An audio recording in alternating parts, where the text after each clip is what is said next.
Hi hello नमस्ते guys. तर टायटलवरून तुम्हाला समजलंच असेल की माझं फर्स्ट धोंडेदान आहे. ते सेलिब्रेट करायला मी माझ्या माहेरी जाते आहे. सो त्याची सगळी प्रिपरेशन आपण मिळून करणार आहोत. चला तर मग आम्ही जेव्हा निघालो होतो ना ते इतका पाऊस पडत होता.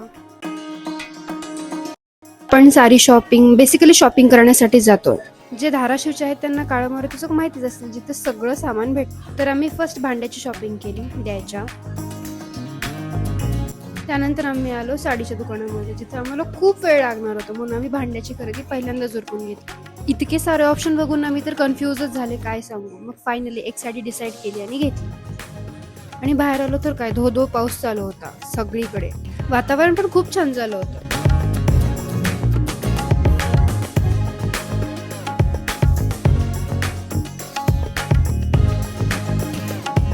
तर फायनली आज आहे माझं धोंडेदान. सकाळपासूनच सर्वांची लगबग सुरू होती. मामी आणि वहिनींनी खूप सुंदर रांगोळी काढली आणि ही मी काढली आहे. मला कॉमेंट करून सांगा तुम्हाला कोणती आवडली ते. मस्त सगळ्यांसाठी उपमा केला होता. मग सगळ्यांनी मस्त उपमा एन्जॉय केला आणि आम्ही आतलं डेकोरेशन करायला आत आलो. खूप सुंदर डेकोरेशन केलं होतं सगळ्यांचं. हे कसं करू ते कसं करू, हे कुठं ठेवू असं चालू होतं, पण फायनली आमचं डेकोरेशन झालं. बघा किती सुंदर दिसतंय ते. खरंच सगळ्यांनी खूप मनापासून मेहनत घेतली आहे माझं धोंडेदान स्पेशल बनवण्यासाठी. थँक्यू. एक्झॅक्ट टोटल 33 आयटम्स होते खाण्याचे. Oh my god.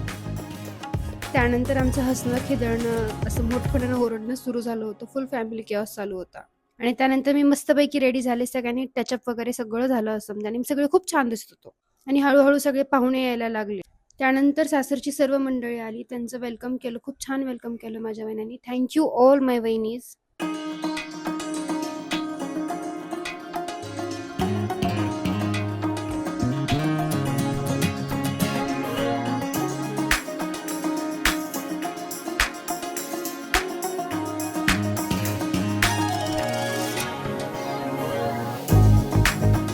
त्यानंतर फायनली माझा धोंडेदाणाचा कार्यक्रम ॲक्च्युअली सुरू झाला. मम्मी पप्पांनी पाय धुतले, देणं घेण्याचं सगळा कार्यक्रम झाला. आणि त्यानंतर वन बाय वन सर्वांनी ओवाळलं, ओटी भरली, अनारसे खाऊ घातले. असं बरंच खूप छान केलं होतं सगळ्यांनी. मी खूप खुश होते. आणि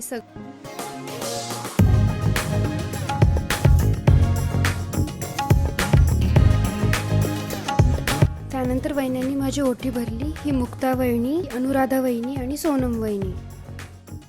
त्यानंतर सर्व पाहुण्यांची ओटी वगैरे भरण्याचा कार्यक्रम झाला. खूप खुश होते सगळे. त्यानंतर माझ्या आत्या आहेत, माझ्या लाडक्या आत्यांनी आम्हा दोघांसाठी अनारसे करून आणले होते. आणि ही दैवशाला त्यांची सून. मी कोमलला आणि गोडुलीला खूप मिस केलं.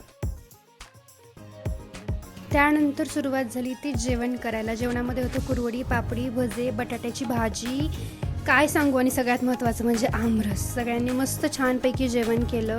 खूप छान जेवण झालं होतं. पाहुण्यांचं इकडं जेवण चालू होतं आणि इकडं आमचं मस्त खिदळणं चालू होतं. फुल फॅमिली केऑस, काय सांगू. खूप गोंधळ असतो आमच्या. त्यानंतर सर्व पाहुणे मंडळीचं जेवण झाल्यामुळे सगळे मस्त बाहेर गप्पा मारत बसले होते. आणि आत आम्ही सगळे घरात जे शिल्लक राहिले जेवायचे ते सगळ्यांनी मस्त पोट भरून जेवण केलं. तर ही आहे माझी पूर्ण क्यूट फॅमिली. तर याच्यामध्ये माझी आजी, मामी, मीरा मावशी मिसिंग होत्या, कारण ती तिकडे काम करत होत्या. त्यानंतर त्या सगळ्यांनी पण जेवण वगैरे केलं. त्यानंतर बसलो, गप्पा मारल्या आणि हळूहळू सर्वजण आपल्या घरी गेले. आजचा दिवस खरंच खूप स्पेशल केला तुम्ही सगळ्यांनी मिळून. So thank you so much.